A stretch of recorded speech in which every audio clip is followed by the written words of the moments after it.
Western Spring Television, ours it is.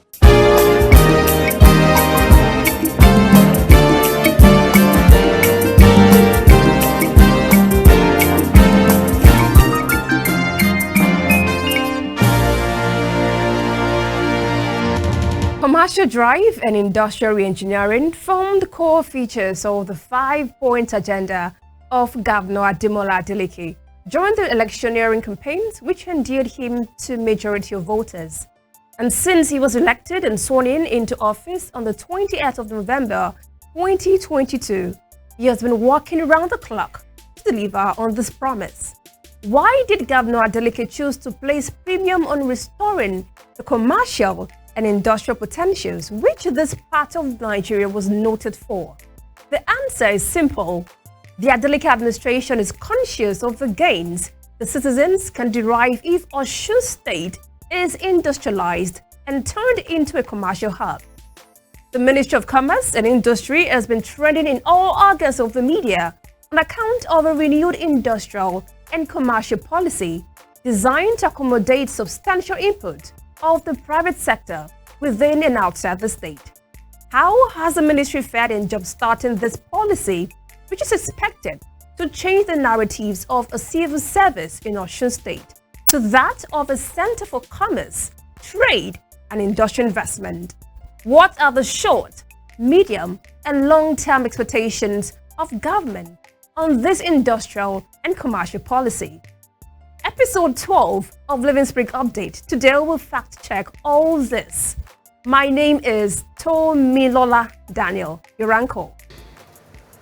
We want to accelerate the pace of industrialization because we are on a mission, and that is why we have embarked on several initiatives across different sectors of OSUN economy, which include the revitalization of the free trade zone, which is aimed to provide over 1 million direct and indirect jobs for the people, establishment of farm produce aggregation centers with cold and dry storage facilities and processing units, encouragement of youth to key into skills upgrade and entrepreneurship development training programs, revival of moribund industries, among others.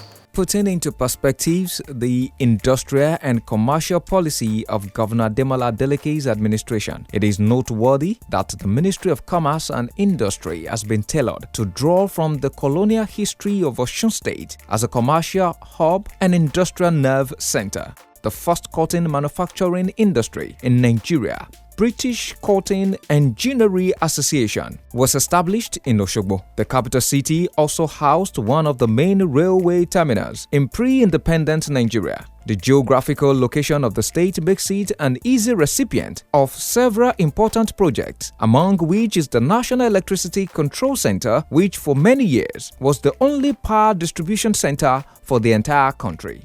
Governor Ademola Adeleke is mindful of these legacies and their potency for a state yearning for financial vibrancy and economic development. Serious attention was paid by the administration of former Governor Olagunsoye Oyinlola to reawaken the industrial potentials of the state, which culminated in the creation of a free trade zone and establishment of a drug manufacturing factory in Osogbo, the state capital. The laudable initiatives were short-lived when its tenure was abruptly terminated via a controversial court judgment and the refusal of its successors to complete the project. Today, the story is taking a new positive dimension. 14 years after the exit of the Oyinlola administration, Governor Demola Adeleke is predisposed to reactivating the moribund projects, which have a lot of promise for economic development of the state.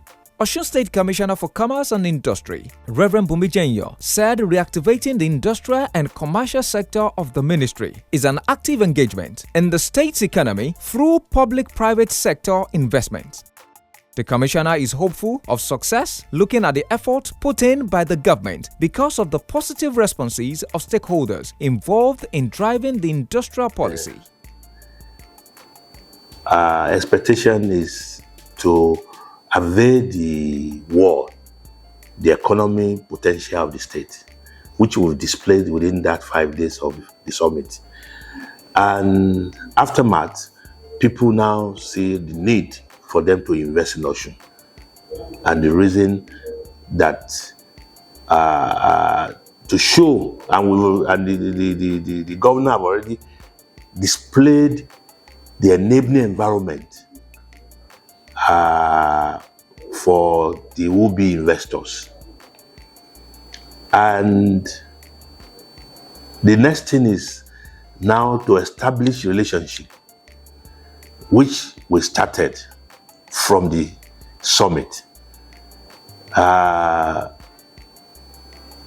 And ever since we've concluded the summit, people have been showing interest in all the 5 key agenda of Mr. Governor: health, agric, education, infrastructure, and tourism. The OSUN Free Trade Zone was 70% completed by the PDP administration, which was at that time in its second term before it was abandoned for 12 years that the APC government held sway in Osun State.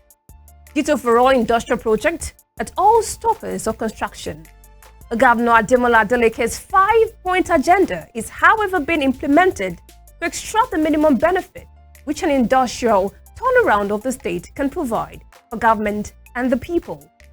According to Reverend Bumi Jenyo, the Ministry of Commerce and Industry is inclined to hold and sustain the confidence of investors, which the state government has identified as key in its drive for commercial and industrial uplift of the state. He told Living Spring Update how the ministry has been working around the clock to achieve this. It is close that Osun State has not totally lost her industrial potentials, contrary to a general view, adding that the Adeleke administration has shown serious commitment to changing this negative narrative. His Excellency, Senator Asiwaju Ademola Jackson Rodin Adeleke, he immediately came to power. His first assignment was that he wants to resuscitate all the dead or abandoned projects of the previous administration.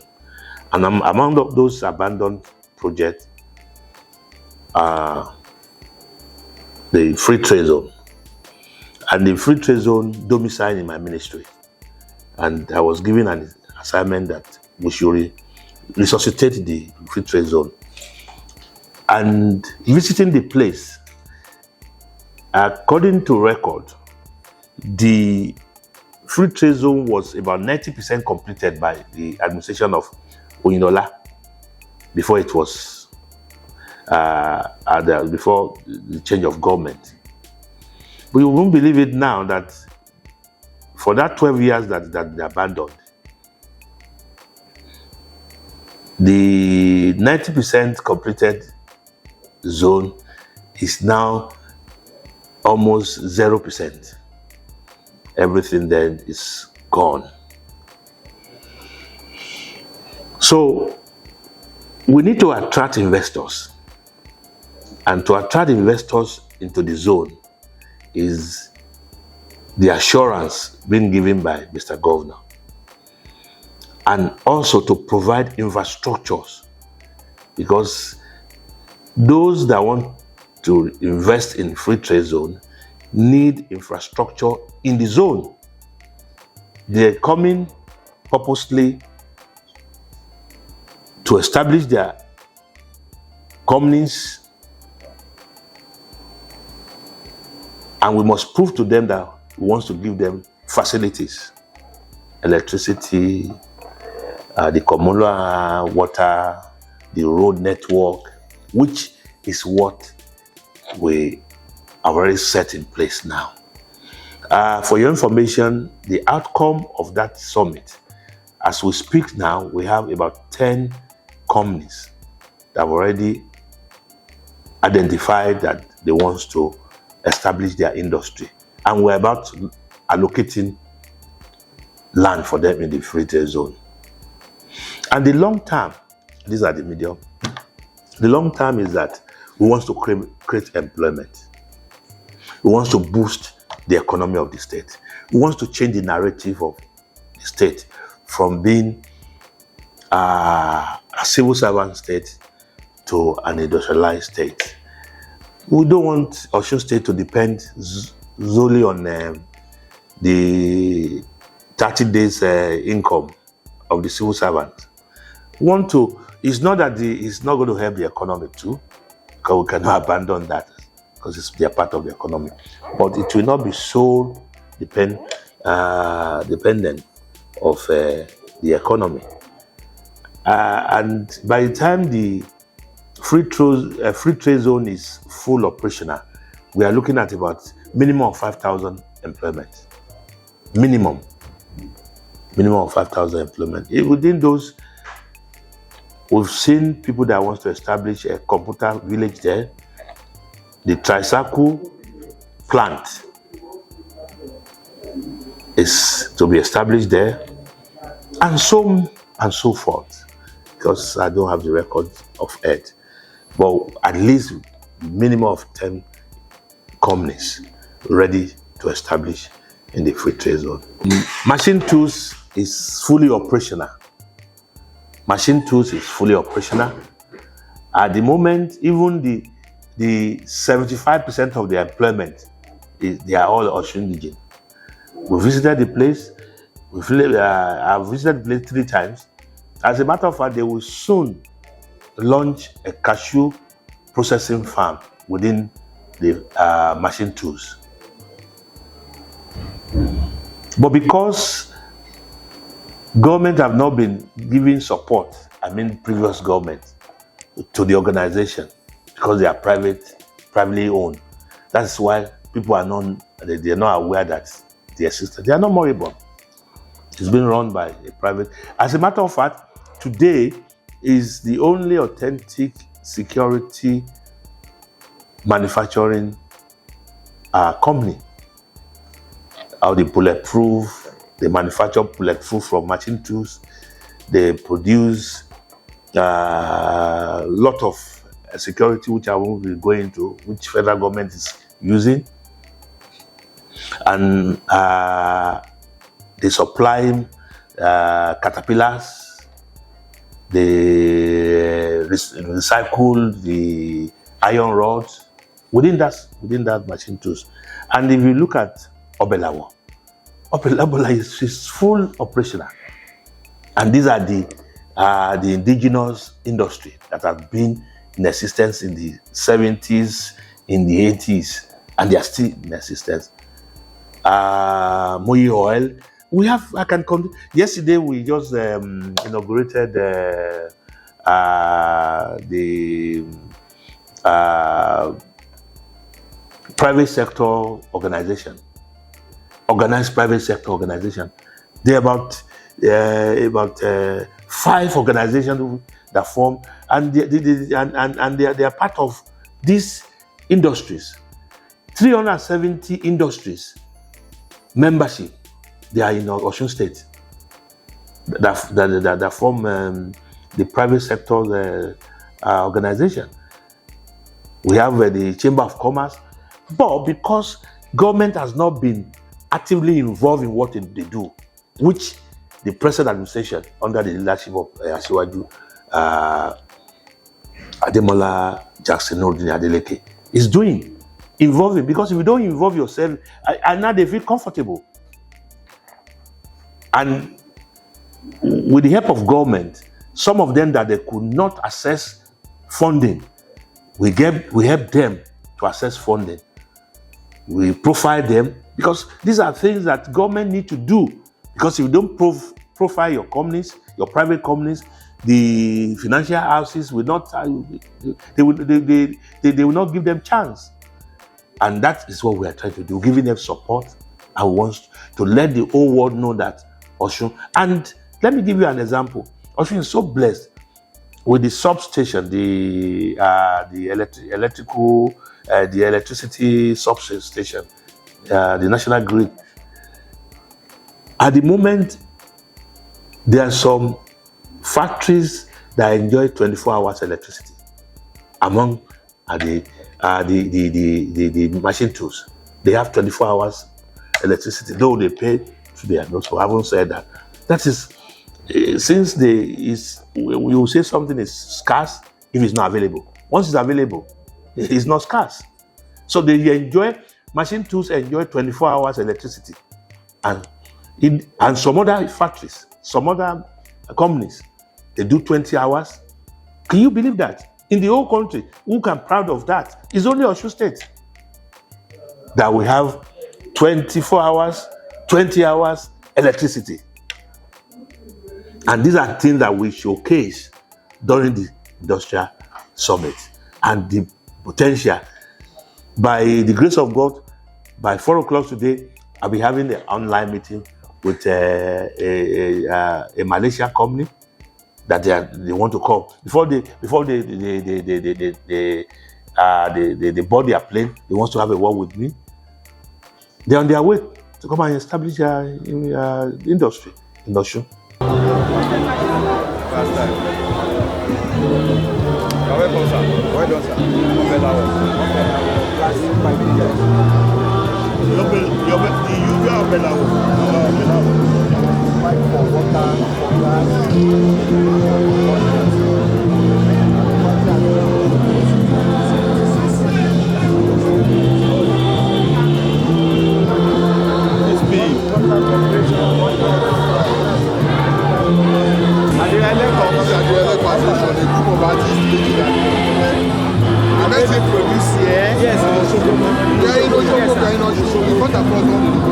The Ministry of Commerce and Industry is now in position to operate in line with the state government's industrialization agenda, with a career staff that believes in the agenda and committed to executing it. Mr. Tajuddin Oluwaseyi Adegun is the Director of Industry in the ministry. He reconciled the vigor of the ministry's career officers with the receptive attitude of their delicate administration to suggestions and recommendations put forward before it from time to time.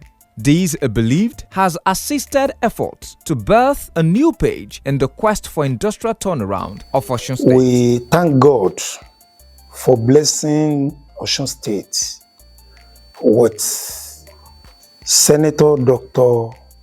Ademola Jackson Adeleke, a worker-friendly executive governor. Career officers in this ministry are doing very well. Why? Because motivations are there. The workforce is being motivated very well by the state government. And workers are reciprocating the gesture of His Excellency Mr. Governor, by coming to work punctually and do their bit efficiently, effectively, and diligently. You come to this ministry by, say, 7:30 a.m., you meet career officers on ground to attend to your request. The Ministry of Commerce and Industry is people-oriented with specific references to trade and commercial activities which have engineered interventions and created greater rapport with stakeholders more than ever before. The Special Advisor to the Governor on Market Affairs, Mrs. Grace Eniola Omotosho, said the collaboration has yielded good results and strengthened the capacity of government to deliver democracy dividends to indigents and residents of Osun State. Well, the level of collaboration, if I will rate it, it's been really high, on the high side. Virtually, this office belongs to them and my very good self. Not the only Iyaloja, but we have 3 sections. We have them in 3 segments in the state. We have the Iyalojas, we have the traders themselves, we call them the Olowos, and then we have the Babalojas in the market. And on assuming office, we had their data collated, giving us about 472 Iyalojas.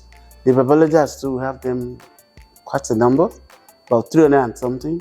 The traders can't even, put their numbers out. So we have invited them for meetings severally, deliberated on how to, make the markets known to people outside of Osun State, then how to even bring down prices, the skyrocketing prices. We've deliberated severally on how to increase our IGR in Osun State. So I am thinking on making some policy that will actually make it official. I'm working on making some, preparing some policy that will go to the state assembly and that will become a policy in the state.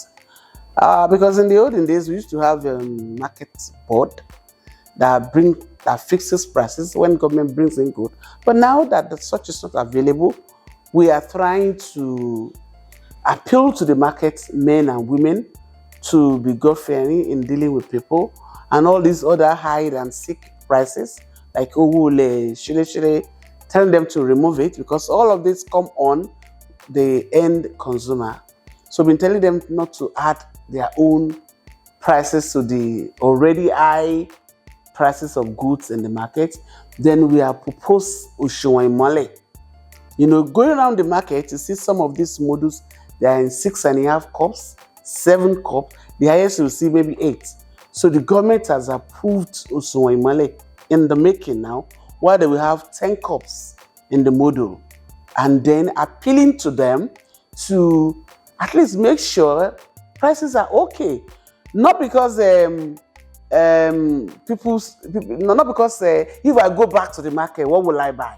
That's a major problem. That if I sell now, then if I go back to the market, what will I buy? We said no. This that you are selling, make sure you give people prices. Then we have tried to come up with farmers consumer market, where farmers will sell directly to the public. Bring produce from your farm, then sell to the public directly. We have seen that market going on in Ayegbaju. And there's a new one already in Iwo, Mufti Market, where you see people selling 2,800 somewhere, they sell 2,600 in the market. So this is what government is doing. We are collaborating with all these markets, all these people coming on board to make sure that the environment is conducive for consumer in the states. The Adeleke administration has fashioned an industrial policy 23 years after a similar initiative was modeled. A program of action has been worked out that is speeding up private sector interest in the policy. With a frenzy of consultations, negotiations, and memorandum of understanding signed between government and investors within and outside the state, as well as the positive responses emanating from these collaborations. Shall we say a roadmap for commercial and industrial development has been drawn? Yes, so it is. That will be all on episode 12 on Living Spring Update this week. Join us again for a fresher package. I am Tomilola Daniel. Bye for now. Living Spring Update is a production of the Office of the Spokesperson to the Governor, Governor's Office, Osogbo.